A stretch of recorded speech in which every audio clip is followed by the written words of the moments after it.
Hey, what's up? So, this morning I actually was able to wake up earlier. So, good for me. It wasn't 7 a.m., it was half past 7. So, room for improvement, of course. Alright. As for the project, I started at around 9:15 maybe. AM, of course. Imagine if it weren't. You can actually see my time down here. But anyway, for 1 hour, I barely got anything done. It's just so cold. My fingers were not cooperating with me. Now that aside, let me see. I just want to check something. Let me run this. Uh, Here we go. Application output. In the last video, we saw how I was having issue with the amount owed. But if you look at it now, this is the correct amount. 18 is the total. It's 500 times 3, which is 1500. 250 times 1, which is 250. And 15 plus 250 is 1750. And then 1750 plus 1 times 50 is 1800, which is correct. And in the last video, we saw how I essentially did uh, how can I put it, a not good solution. I created a pretty bad solution. And I did this by going into each registration class, and essentially I came down here and I recalculated the value and then I divided it by 2 again, which was redundant. And then I realized in my registration class, I have the variable standard fee, and it's a public variable. And I have two child classes, guest registration and student registration. So why don't I just call the parent registration fee and modify it in the constructor, which will ensure that the value does change. And then the calculate fee function, I just return that standard fee. And that came to fruition, and as you saw below here, it worked out. Let me just run this again.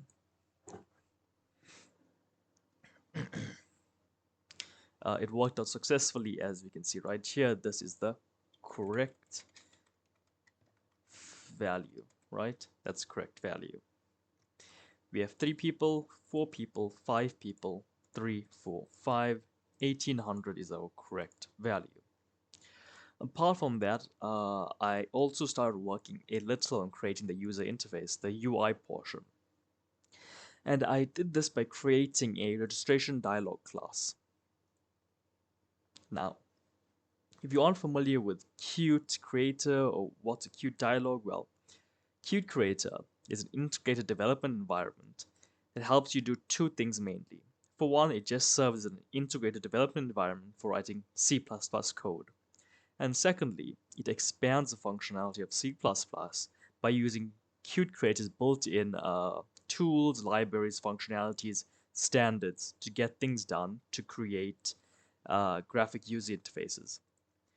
And one of the components of creating a GUI is a QDialog. Now, a QDialog is essentially a window that we have created that will serve as the interface between communication of the system and the user. So that is why my registration dialog, which I created maybe about 20 minutes ago, inherits publicly from QDialog, which essentially makes registration dialog itself a QDialog. And I added a few more features down here. For one, I added a destructor, and I was able to get away with creating my forward declarations, which is weird that it works here, but it doesn't work in the other classes. Anyway, Q standard item model and Q table view, these, so model plus view plus delegate, this one is optional, they implement what is called the model view controller, but in Qt it's called the model view delegate design pattern. Okay, and what all that essentially does is it is separation of responsibility. It states that instead of having one object handle the data, so storing the data, the same class to also display that data, and the same class to handle the interactions with that data, it says, wait a minute, instead of that, let's create 3 separate objects, a model object, a view object, and a delegate object. So separation of responsibility. MVC design pattern, or is it an arc? It's a design. Yeah, okay, it is a design pattern. Cool. I am not crazy, but yep. I then just have my standard Q line edits for my name, email, affiliation. This will ensure that I can create a person. I then have a type of registration, and this should essentially say if it's standard registration, or if it's guest registration, or if it is a student registration, right? And I then have my model and table view to present my data. And finally, I have this combo box just called more. We'll get to that later. So now if I move down to my registration dialog CPP, my implementation file, I can start implementing it. Now, what is a constructor? A constructor is a function that runs when an instance of an object is first created. Therefore, in the constructors for any class that inherits QDialog, QMainWindow, or any such class that displays a user interface to the user, this is where we create our user interface. Let me go back to my registration dialog. I'll just copy, I want this part, okay? I'm just going to copy this.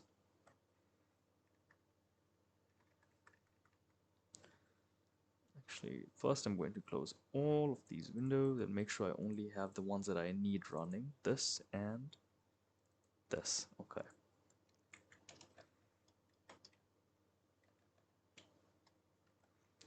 This is just so I remember what's going on. I should also include a Q vertical box layout and a Q horizontal box layout. These are the two classes that you use that will allow you to create layouts. Okay, they allow you to group objects together and use those grouping of objects to create layouts. Okay, just do something.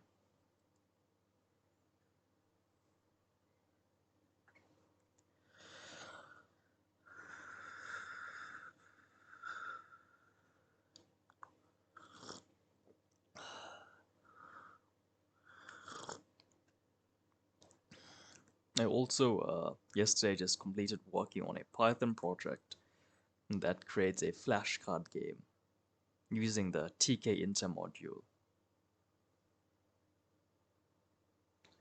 I'm just looking a lot around.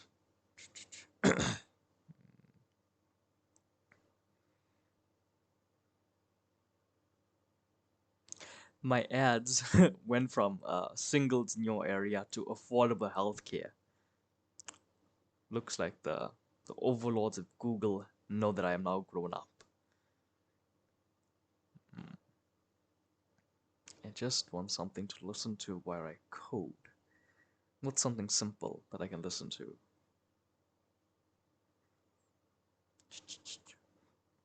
Playing crypto games for a living. Filipinos seek to escape poverty. Well, good for them. Okay.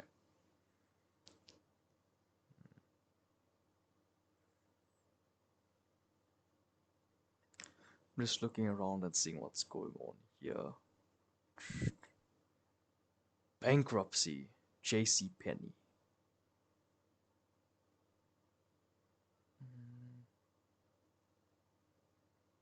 Come on, is there nothing? Silent Hill. Interesting. Nah, that's not it. I'll go here. This seems decent.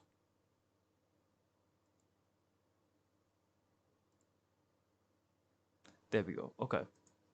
This seems like a good video.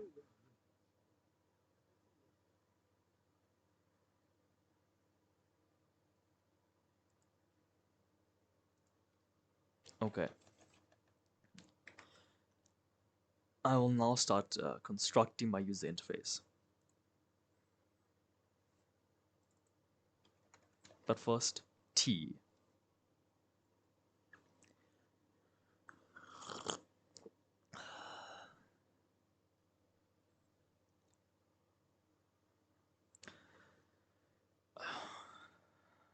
I want to go back here and I want to modify my constructor. I want to create a queue widget. I'm just going to say parent is equal to 0. That's all I'm going to do.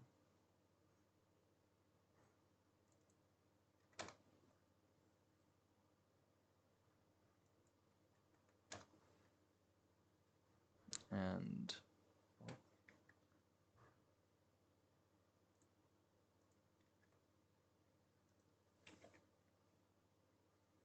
then I just call queue widget parent. This will just help me assign the ownership of my windows. I'm then going to call the queue dialog that I inherited from, and I'm going to set some. Come on, give me the initializer. You don't. Okay, cool. And I'm just going to pass in some values. So parent, and then it's a cute window. And now I need to set up the cute window flag. So cute, if I get these correct, it's cute window title hint. Should be that one. And then cute window close button, I think. Close button hint and custom window hint, I think. Customize window hint. Okay, these are just needed so my window doesn't look doesn't become the generic window that's created when you create a child class of queue dialog. I'll now begin creating my first row. So create the first row. Let me try to open up my whiteboard just to show you what I'm trying to create. And what I mean when I say rows and stuff like that.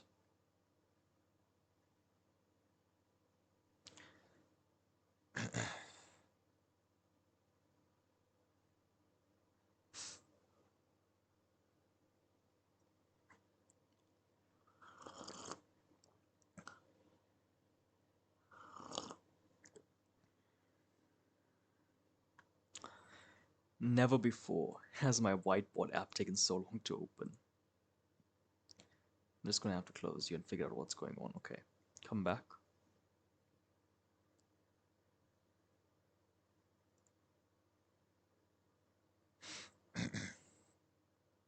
Okay, cool, there we go. So essentially, I'll have one big queue dialog, right, the main. And within this dialog, essentially, let me create a new color. I will have my first row, and it's going to contain a bunch of objects that I need.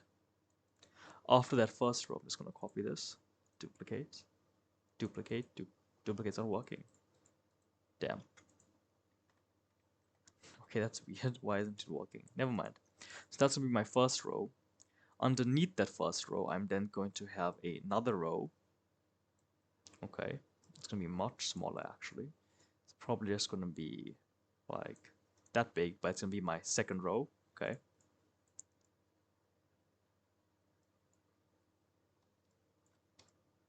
So yeah, my first row.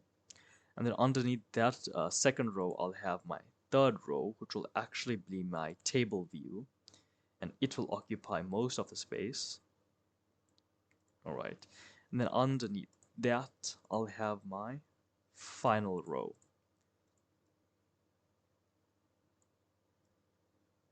Which will be there. That's what my layout will essentially look like. So I'll have my queue dialog, then up here in this first row. So 1 row, 2 row, 3 row, and then I hate when it does that. 4 row, okay? Now essentially this first row will be divided up into a few columns. The third row will also be divided up into a few columns. The fourth and second row won't. There's also a bit more functionality, but I will get to that when I get to that. I have 1 hour to get this done, then I have something else to do. So let me just cute S2 Q1. Okay.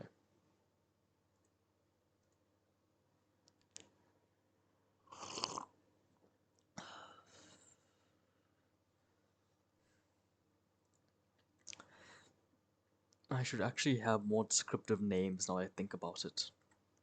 This shouldn't be name, this should be add name to signify that it adds a name. This shouldn't be email, it should be add email. And this should be add affiliation.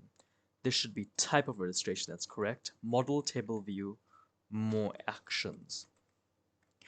I think that's much better naming model there instead of what I had initially. It's always good to be descriptive when you're writing out your code. It prevents the number of comments you have to write. And if you are doing a lot of comments when you in your design period, it's fine. When you're done designing and you have a final product or your final system in development, remove unneeded comments or comments that you were just using to help you find your way around. Okay, I have my add name variable in my parent. So what I do, I say add name, and I say equals to new Q line edit, okay? Because dynamic memory allocation. And for a new line edit, I'll just say parent is equal to this. Okay, this will ensure proper memory management, which is just a nice way of saying it's going to be deleted. I will then, this is going to be my first one, so it's going to be add name dot set focus. So this will end up leaving my cursor on that first Q line edit. And I'm also going to add some placeholder text. Dot set placeholder text, and it's going to be name. Okay, and then I'll do this 2 more times for add email.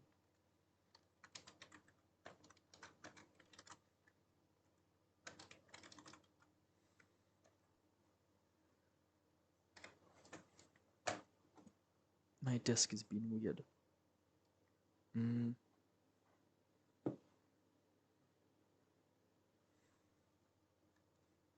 Is my desk being weird or am I sitting weird? I really can't tell. This should be fine. Okay. New Q line edit, and I'll pass it this. Then add email. And here I won't set focus, but I will do a set placeholder text. Here is something, for example, so name at site.com.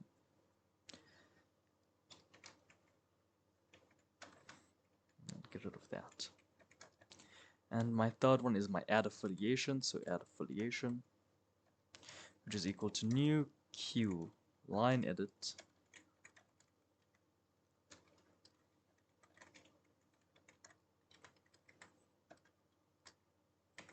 add affiliation dot set placeholder text, something like uni. Okay, that should be good for my first row. And I want to go back into my registration dialog. Q push button. Do I need Q push buttons? Let me think.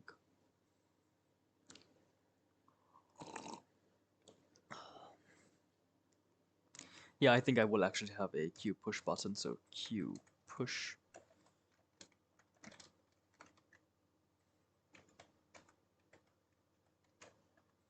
I'm just gonna call you OK. I'll come back to my registration dialog and I'll do OK is equal to new Q push button. Again, dynamic memory allocation. This. Can I set Q push button name? Is it also placeholder text? No, it should just be text.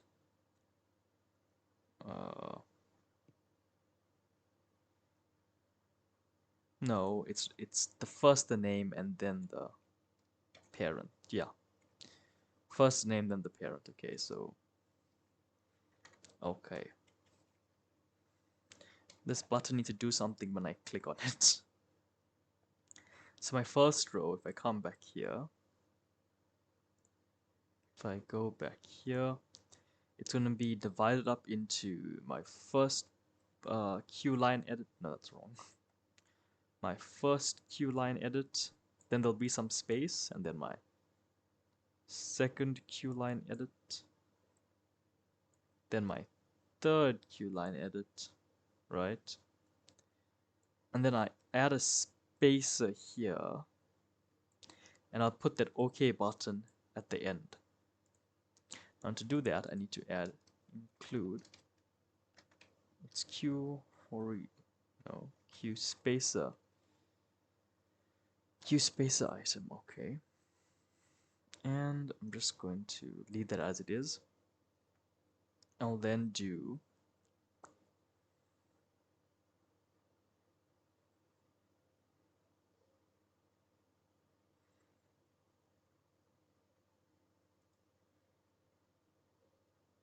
I'll create a queue horizontal box layout and call it row 1, which is just a new queue horizontal box layout.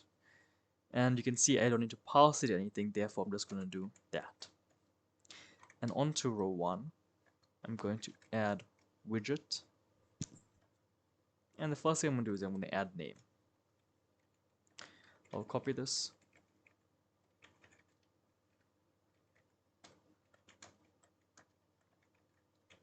Add email. And add affiliation. And then row 1 dot add spacer item. Then queues.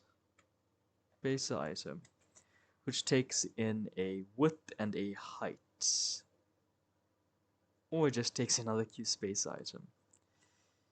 A width and a height. Let me go and make sure I'm not reading the wrong thing. Queue spacer item.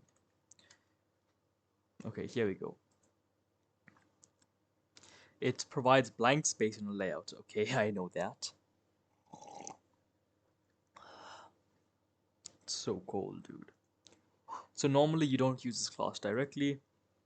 Queue's built-in layout managers provide the following functions for manipulating empty space. Oh, okay. So I should be able to come here and I can do, according to this, I don't need this. I can just do add spacing and takes an integer. I'm just going to go with 20 for now. And then I'll do row 1 dot add widget, and then finally I can do the OK button. Okay, that's cool. And this should complete my first row in my big widget. Now, let me see if I can get away with making it pop up right now. And the way I do that is, the first thing I'm going to do is I'm going to come down here and I'm going to say set window title. I can obviously do this dot set window title, right? And I can pass in something like registration, nope, conference registration system. But there's no need for me to pass this because it's implicit, it's assumed. And I can also do set layout, and after passing a layout, can I pass in my first row? Oh, I have it as row 1. I don't like row 1. I'm gonna make you first row.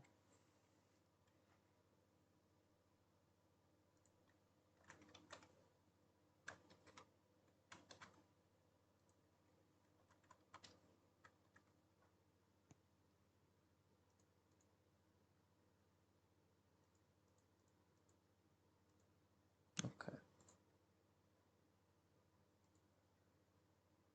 And I should be able to come here and pass in first row. Okay, it looks good.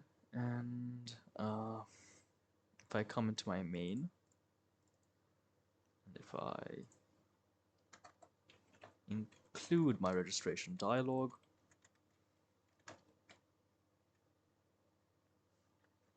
let's see if I can get away with it. Maybe I will, maybe I won't.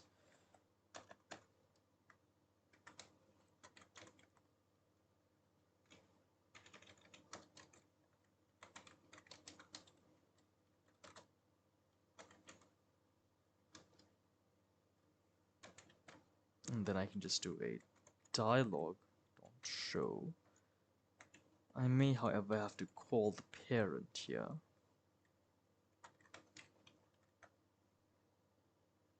Invalid use of this. Okay, so I don't need to call it. Okay. Control B to bold. Okay, no errors, and if I run it, and there we go. I have my name. I have a name at site@.com, so an email, and then I have a uni and an OK button. And I think that looks very neat. It's a very neat layout, and this should be resizable, yeah, as it is. As you can see, it's resizable. And once I start typing in values such as Azura, you notice that the placeholder text goes away. And if I go back and I remove it, the placeholder text comes back. So if I do Azura at dogs.com and the uni, and if I hit OK, this won't do anything, but as you can see, I can definitely interact with that button. I can move the window around, and as shown, I can resize it. Cool. Let me just close it now. That's the first row, and that was quite straightforward. Now, as for the second row, this is where I want my QCombo box. So I've never used a QCombo box before, so I should probably go read up on the documents. Focus period 15 seconds. Okay, give me that 5-minute break, dude.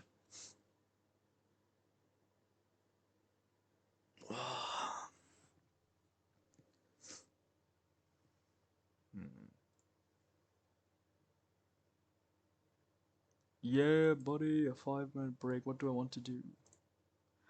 Let's go watch a YouTube video or something.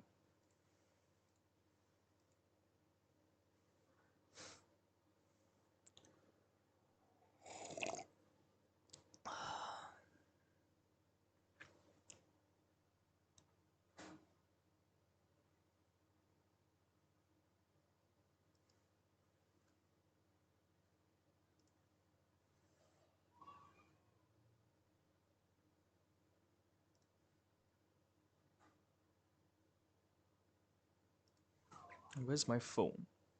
Found it. Cool.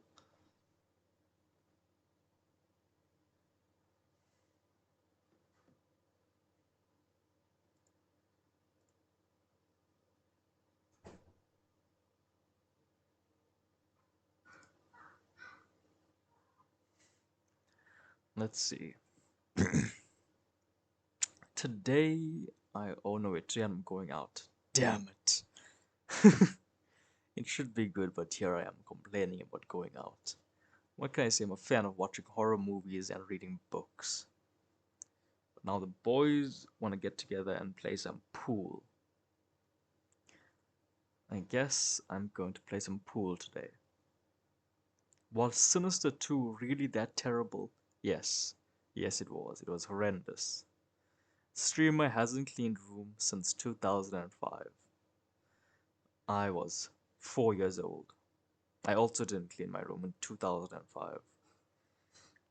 Simple C++ solutions to common JavaScript problems. That seemed like an interesting video.